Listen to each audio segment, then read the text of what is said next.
Bonjour, Dieu vous bénisse au nom puissant de Jésus. Amen, notre alléluia. Sauveur. Oh, Amen. Thank you, Lord. We praise your name. We worship Amen. you. Alléluia. King of glory. Thank you for the Holy Spirit. Alléluia, Thank you for Seigneur. your presence. Thank you for the brothers and sisters who are watching us around the world. We thank you to bless them, bless the family, bless the business, the job, the church, and we praise you. We love you, Lord. Thank you in Jesus' name. We pray. Amen. Amen. Te bénissons, te remercions, Seigneur, parce que tu es bon, Alléluia. tu es merveilleux. Tu n'as pas changé, tu es le même hier, aujourd'hui et éternellement. Amen. Nous venons à toi, Seigneur, parce que tu nous as donné ces instruments formidables afin de pouvoir annoncer ta parole dans le Amen. monde entier, Seigneur. Et nous voulons, Seigneur, qu'à travers ce que nous allons dire aujourd'hui, que nos frères soient touchés, Seigneur, que les âmes, Seigneur, viennent à toi, Seigneur. Amen. Que nos frères et sœurs soient fortifiés, encouragés, exhortés, Seigneur. Amen. Bénis leur famille, bénis leur maison, bénis leur business, Seigneur. Te remercions, te bénissons pour tout ce que tu fais. Merci, Seigneur, nous t'aimons au nom de Amen. Jésus. Thank you, Jesus. Amen. Amen. Amen. Nous voulons partager la parole de Dieu aujourd'hui et parler de 3 erreurs que nous faisons dans nos assemblées. 3 erreurs que nous faisons fondamentalement dans nos assemblées. Premièrement, on va lire la parole de Dieu parce que notre foi est basée sur la parole de Dieu. Amen. Et chacun doit connaître la parole de Dieu. On ne doit pas discuter sur la parole de Dieu. La parole de Dieu est oui et amen. Alléluia. On peut prendre Romains 12, verset 6. Puisque nous avons des dons différents selon la grâce qui nous a été accordée, que celui qui a le don de prophétie l'exerce en proportion de la foi. Que celui qui est appelé au ministère s'attache à son ministère, que celui qui enseigne s'attache à son enseignement. Alléluia. Il dit, puisque nous avons, le premier vers 6, c'est Des qu'est-ce dons qu'il dit? différents. Puisque nous avons des dons différents. Et le problème qui se pose dans nos assemblées, c'est que nous avons du respect pour les cadres qui sont dans nos assemblées, nous avons du respect pour les hauts cadres, pour les médecins, les infirmiers, les officiers qui sont dans nos assemblées, les professeurs, tous qui sont dans nos assemblées, mais on ne sert pas Dieu avec les dons naturels. Non. Chaque être humain vient sur la terre avec un don naturel. Dieu nous a donné tous des dons. Amen. Don de chanter, de faire... Même chacun a un don. Les gens disent, moi j'ai pas de don. Mais chacun a un don. Dans le monde entier, tu as un don. Moi j'ai un don. Amen. Chacun a un don. Dieu a fait la grâce à chacun d'avoir un don naturel. Et avec ce don-là, il pourra travailler, faire des choses extraordinaires. Mais il faut faire la différence entre le don naturel et les dons spirituels que Dieu nous donne. Amen. Et nous ne servons pas Dieu avec les dons naturels, mais nous servons Dieu avec les dons spirituels. Parce que nous sommes dans le royaume de Dieu. Et même dans quand il devait avoir le tabernacle, Dieu a choisi des personnes et il les a qualifiées pour pouvoir faire l'œuvre. Amen. Et c'est la même chose. Betsalil. Exactement, c'est ça. Merci. Et Dieu appelle les personnes et il les qualifie pour pouvoir tailler le bois, pour pouvoir tailler la pierre, pour pouvoir faire ceci, pour pouvoir faire cela. Dieu appelle même les Lévites, même pour servir dans le tabernacle. C'est Dieu qui appelle, c'est Dieu qui consacre les familles et tout. Tu vois? Donc il y a le don naturel, mais tous ces frères qui étaient, ces hébreux qui étaient là, ils avaient tous des dons naturels. Mais Dieu ne se sert pas des dons naturels qu'ils ont. Dieu va se servir des dons spirituels que lui-même, il va leur donner pour faire son œuvre. Et dans l'église, Dieu, c'est vrai qu'il a donné des dons naturels à des frères, comme moi, comme toi, mais Dieu se sert des dons spirituels pour servir son œuvre, pour faire son œuvre, afin que personne ne se glorifie. Amen. Parce que personne pour dire moi je suis le plus fort, moi j'ai de l'éloquence. J'ai l'éloquence. Tu vois, je connais bien le français, exactement, l'anglais. Je connais bien le français, je connais bien l'anglais, je connais bien. Des fois, je prie un peu en anglais pour nos frères en anglais qui nous écoutent aussi, une façon aussi de leur parler. Donc moi aussi je parle en français, je peux parler en baoulé, mais bon, les Français ne comprendront pas. Je peux prêcher en baoulé, les Français ne comprendront pas. Donc c'est pour dire que même quand Paul parlait d'Apollos, les frères ils aimaient bien Apollos parce que Apollos était éloquent, il avait la rhétorique et tout ça. Mais quand Paul venait, il parlait du Paul, on ne sait pas trop quand. Tu vois, donc les gens des fois se basent sur les dons naturels pour juger les gens. Des fois, si tu n'as pas un don, parce que dans le ministère, si tu ne parles pas, tu n'as pas une grande éloquence et tout ça, les gens disent, oh, lui, mais ce n'est pas les dons naturels, mais c'est les dons spirituels que Dieu nous a donnés. Amen. Paul même pouvait le dire, on ne vient pas avec la sagesse humaine, mais avec la puissance de la parole de Dieu, des dons que Dieu nous a donnés. Amen. C'est ce que Paul dit. Tu dis quelque chose dans le cocon? Non, vas-y. Alléluia. Donc, des fois, dans nos églises, on confie des responsabilités. Quand on voit quelqu'un qui est médecin, automatiquement, quand quelqu'un est un officier de la gendarmerie ou de militaire, on pense que bon, ben c'est... Ou quand quelqu'un arrive, il sait chanter, on dit, allez, vas-y. Ou si c'était une star dans le monde, il arrive dans l'église, donnez-lui le micro. Ou si elle était à la télévision, elle arrive à l'église, donnez-lui le micro, c'est parler. Mais on ne sert pas Dieu avec les dons naturels. C'est pas parce qu'il parle à la télévision ou elle parle à la télévision que lorsqu'elle arrive à l'église, mais c'est rien de la vie spirituelle. C'est rien de la vie spirituelle. Je me rappelle un jour, on était en train de louer le Seigneur. Et il y avait quelqu'un qui était venu, parce qu'il avait été invité par un jeune de l'église, mais c'était un pianiste hors pair. Mais en plein culte, il était en train de jouer au piano du jazz. Mais on ne comprenait pas, on dit, mais qu'est-ce qu'il fait? Qu'est-ce qu'il fait? Nous, on s'est basé, et après j'ai compris ça. Oui. Ça fait 30 ans de cela, enfin 28, 20, je sais pas quoi. On s'est basé du fait que c'était un pianiste vraiment hors pair qui pourra faire ce qu'on... Mais non, alors qu'il y avait la sœur qui était là, elle a commencé, elle ne sait pas trop jouer au piano. Aussi bien joué. Bien joué, mais quand elle a commencé à jouer, oh là là, on était bien, on chantait et tout ça. Mais donc c'est pour dire que les dons naturels, on ne s'en sert pas pour servir Dieu. On ne s'en sert pas pour servir Dieu. Parce que sinon on va se glorifier. On va se glorifier. Mais Dieu nous donne, comme le dit la parole, au verset 6. Puisque nous avons des dons différents selon la grâce qui nous a été accordée. Selon la grâce, parce que c'est une grâce que Dieu nous a... c'est une grâce que Dieu nous a faite. Dieu nous a fait la grâce de nous donner des dons. C'est ce qu'on appelle les dons spirituels. Selon 1 Corinthiens 12, les dons spirituels. Dieu nous donne des dons. Dieu ne nous a pas laissé comme ça. Mais Dieu nous donne des dons pour qu'on puisse exercer dans l'église. Amen. Mais des fois, on n'a pas compris. Et on utilise, ça c'est une erreur, on utilise les dons, on veut utiliser les dons naturels pour servir Dieu. Et ça ne marche pas. Ça cause que des problèmes, des difficultés dans l'église. Premièrement. Deuxièmement, des fois dans l'église, aujourd'hui, dans l'église, quand tu vas dans l'église, il y a tellement d'images. C'est bien d'avoir des images un peu partout, tellement d'écrans et tout ça. Mais les gens sont plus focalisés sur les écrans, à regarder la veste du pasteur, à regarder les habits de la femme du pasteur sur l'écran, à regarder ceci, cela, qu'à écouter. Parce que la foi vient de ce qu'on entend. Et ce qu'on entend vient de la parole de Dieu. Amen. Et je remarque que des fois, les pasteurs disent, mais mon micro est mal réglé, chaque fois le micro est mal réglé, on n'entend pas bien le micro. Alors que la foi vient de ce qu'on... Ça, c'est une erreur grave. Aujourd'hui, on est en train de mettre l'accent sur le visuel. Moi, tu sais que moi, j'ai fait l'école télévisuelle. Quand je suis arrivé au CP, on a commencé avec l'école télévisuelle dans mon pays. Mais c'était une révolution dans mon pays. Tu imagines, on vient de notre village et on voit l'école, on voit la télévision. Le professeur sur l'écran. Oui, il y avait le professeur sur l'écran, mais il y avait aussi un professeur naturel qui était là. Mais il y avait aussi des gens qui parlaient. Et puis, à la télévision, on écoutait tout ça. Mais ça a échoué. Arrivé un moment, ils ont enlevé la télévision. Parce que les enfants étaient plus focalisés à regarder qu'à écouter. Mais c'est la vérité. On était plus focalisés à regarder qu'à écouter ce que dit le maître. Donc ça a échoué. Ils étaient obligés d'enlever la télévision. Donc c'est pour dire que c'est bien, on vit dans une société visuelle. Très visuelle. Très visuelle, où il y a tout, il y a les écrans partout. L'ordinateur, l'iPad, le téléphone, iPhone, les smartphones, et tout maintenant, il y a les écrans partout. Mais on se rend compte que les gens n'écoutent plus. Les gens regardent seulement. Shot ou Facebook, tout, ou YouTube. C'est vrai, mais les gens... Ils n'écoutent plus. Les gens regardent plus les images. C'est les images. C'est les images qui intéressent les gens. Les images choquent. Ils choquent les gens. Les phrases choquent. Que les gens n'écoutent plus. Ils n'écoutent plus.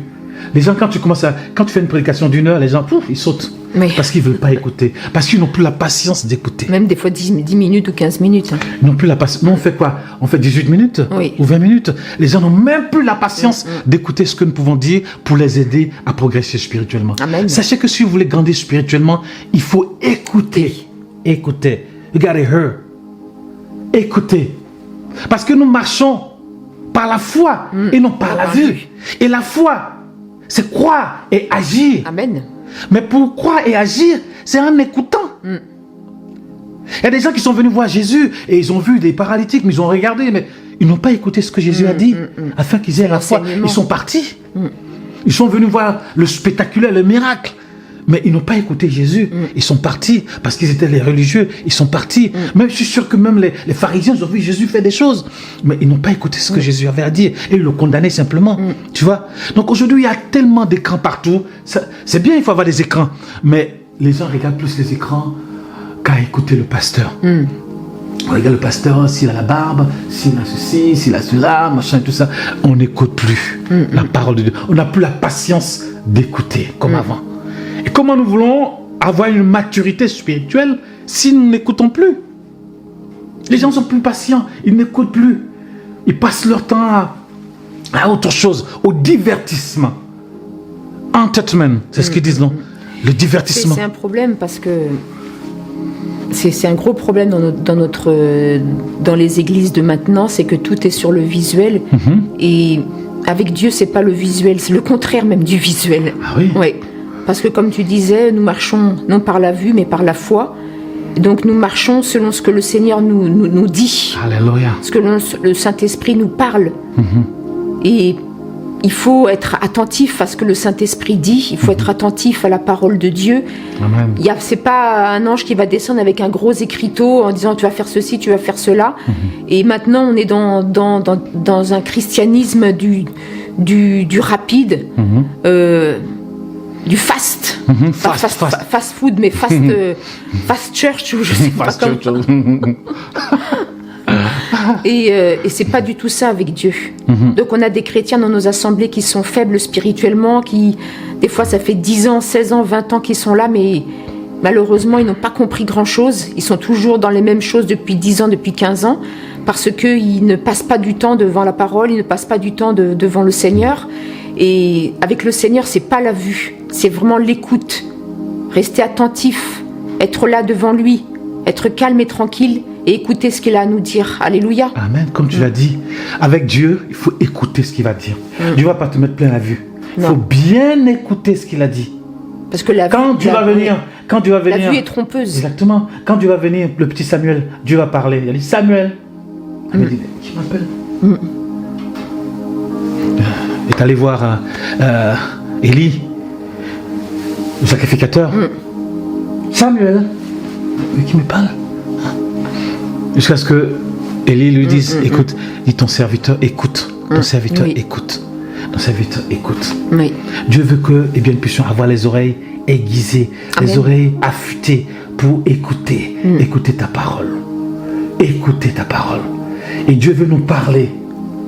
Dieu veut nous parler et nous avons besoin d'écouter, que de vous la voir. Il y a des gens qui... Vous savez, même il y a des gens qui voient des miracles, mais ils ne vont pas donner leur vie au Seigneur.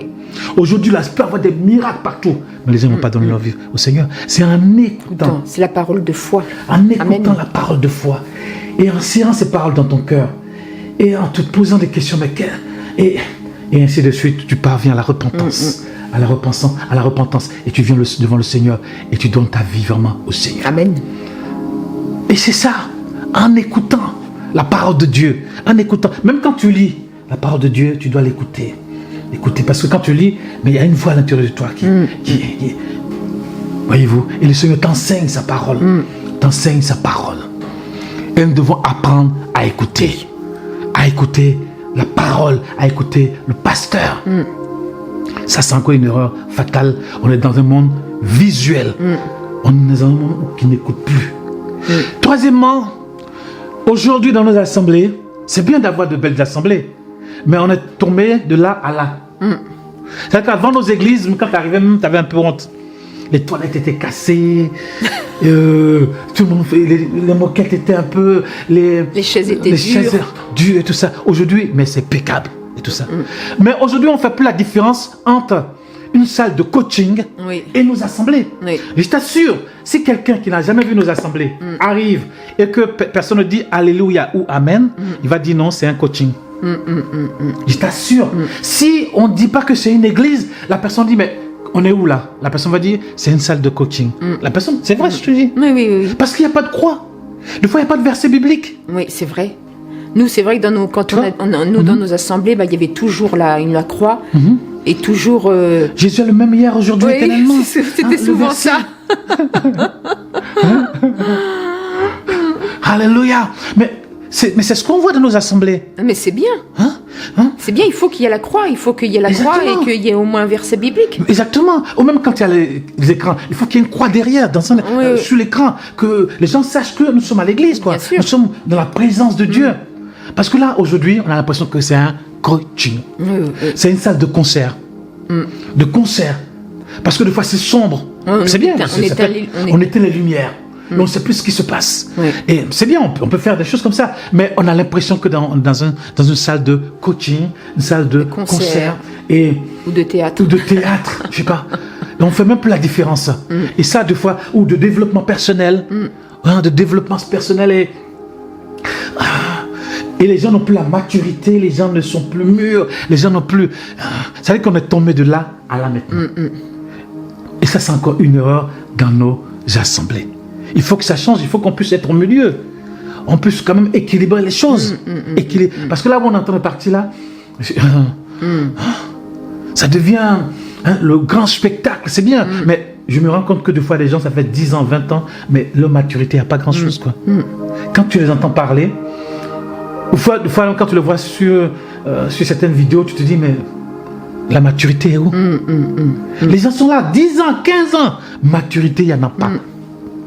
Alors qu'ils étaient là, ils chantaient et tout ça. Et il y avait les spots, il y avait les flashs, il y avait les lasers, il y avait tout ça, c'est bien, mais c'est pas ça qui va t'amener au ciel. C'est bien, mais c'est la maturité et ta relation avec Dieu qui est importante. Ta relation avec Dieu qui est importante. C'est pas le fait, c'est pas l'ambiance. C'est pas l'ambiance. Aujourd'hui, on règle plus les caméras et tout ça que le son dans nos assemblées. Alors que le son, c'est important. Des fois, tu arrives dans les églises, mais le son t'explose le tympan parce que c'est mal réglé. Il n'y a pas d'ingénieur de son qui vient les former, les personnes, les pasteurs, ou les gens qui sont là pour que le son soit bien. Tu vois, c'est que des sports, tout ce qui est image, c'est bien et tout ça. Parce que maintenant, on vit dans une société de buzz, tu vois. Alors que la foi vient de ce qu'on entend. Et ce qu'on entend vient de la parole de Christ. Amen. Dans le royaume de Dieu, ce qui est important, entendre, c'est important. C'est pas ce qu'on voit. Pas ce qu'on voit. Aujourd'hui, là où nous sommes, là, sur la terre, c'est pas ce qu'on voit. Mais c'est ce qu'on entend qui nous fait avancer. Parce que ce qu'on voit peut nous tromper. Le diable peut se déguiser en ange de lumière. Ça peut nous tromper.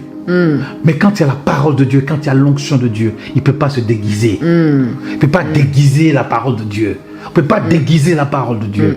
Donc vraiment que Dieu puisse nous aider. Ces 3 erreurs sont dans nos assemblées. Il ne faut pas qu'on passe de là à là. Il faut vraiment que nous puissions servir Dieu avec les dons spirituels et non pas les dons naturels. On donne plus de place à ce que les dons naturels. Quand quelqu'un qui est là, peut-être qu'il ne parle pas beaucoup, mais quand il va parler avec le don spirituel, les gens sont touchés dans la salle. Les gens se repentent, les gens sont guéris. Mais celui qui a la rhétorique va parler parce qu'il est professeur. Mais il parle bien. Mais on est au même moment. On n'a rien retenu. On n'a pas avancé. On arrive dans l'église, il y a les spots, il y a les images, l'intro, et tout ça, les images et tout. Mais qu'est-ce qu'on a entendu dans tout ça? Les gens, ils sortent, qu'est-ce qu'ils ont entendu? Les gens viennent à l'église, la salle est bien et tout, mais les gens, une maturité vraiment, ils ne volent pas haut, quoi. À basse altitude, tu vois. Vraiment que Dieu puisse nous aider. Amen. Tu veux dire quelque chose? Alléluia. Eh bien, Praise the Lord. que le Seigneur soit béni pour ce Jesus message name. et vraiment que nous puissions le mettre en pratique dans nos vies de tous les jours, que nous Amen. puissions être des chrétiens matures qui marchons par la foi et non par la vue, que le Seigneur vienne à notre aide au nom de Jésus. Amen. Amen. Amen. Dieu vous bénisse. Nous bénissons dans le nom puissant de Jésus, notre Sauveur. Seigneur, tu bénis ma soeur, tu bénis mon frère, Seigneur. Amen. Tu vois ceux qui sont malades, tu les touches au nom puissant de Jésus-Christ. Tu es le médecin par excellence et tu es celui qui nous a créés à ton image, Seigneur. Seigneur, tu vois la maladie dans tous les corps de nos Oui, frères et de nos Seigneur. sœurs. Amen. Seigneur, tu n'as pas créé la maladie, Seigneur Oui, Jésus. Seigneur. Mais c'est à cause de la désobéissance de l'homme que tout cela est arrivé à l'homme, Seigneur. Maintenant même, tu guéris au nom nom de puissant de Jésus. Que ce soit dans son corps, dans sa tête, dans son corps, dans ses pieds, dans ses bras, Seigneur, que la maladie soit vaincue. Au nom de Jésus. Puissant de Jésus-Christ. Te bénissons, Seigneur. Gloire à ton nom. Amen. Amen. Amen.